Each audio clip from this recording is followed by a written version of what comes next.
approximately 6:36 this evening, one of our officers assigned to our crime suppression task force initiated a traffic stop on a red SUV, a red Jeep, in the parking lot of the Waffle House on Jimmy Carter Boulevard near Peachtree Industrial Boulevard. As the officer was making contact with the vehicle, he gave him verbal commands to exit the vehicle. And a little bit of grounding on this is that our officers were looking at him in relation to a string of robberies here in Gwinnet County.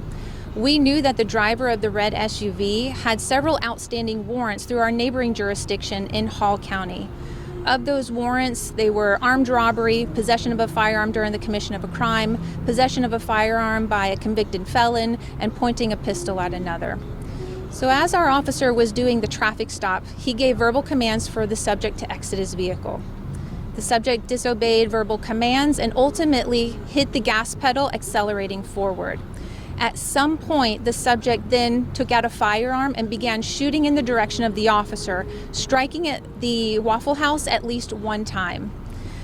In the same parking lot, we had a detective assigned to our robbery unit in an unmarked car, a red passenger car.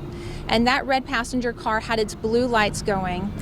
The subject, after he fled from the marked patrol car, started accelerating towards the red unmarked car with the blue lights. Noticing that this was another officer, the subject fired at least one round towards that red passenger car, striking it at least one time. The round that was delivered towards the red passenger car struck the trunk.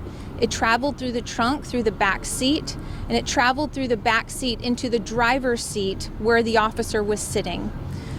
The patrol car officer then began his pursuit towards the exit of the parking lot, right where I'm standing here today. The patrol car began following him out onto Jimmy Carter Boulevard, and that's when the subject made a left-hand turn.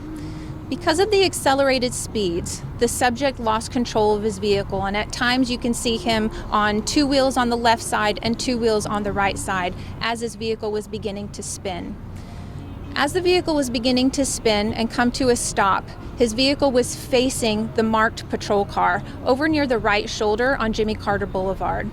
As the officer and the subject are facing one another, nose to nose, that's when the subject began firing through the windshield and through the passenger side window at the officer.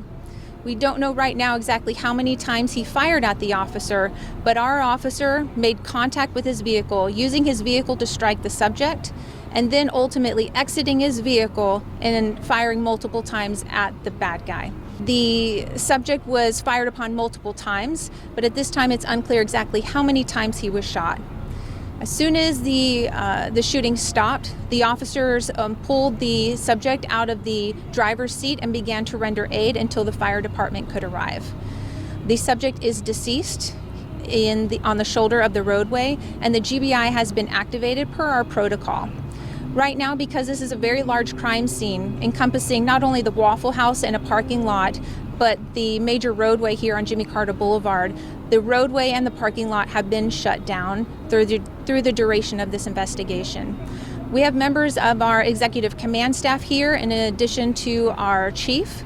The district attorney's office is here, and members of our CISM team who are here to offer support to our officers. And also the district attorney's office is also here on scene, which is normal protocol for their agency.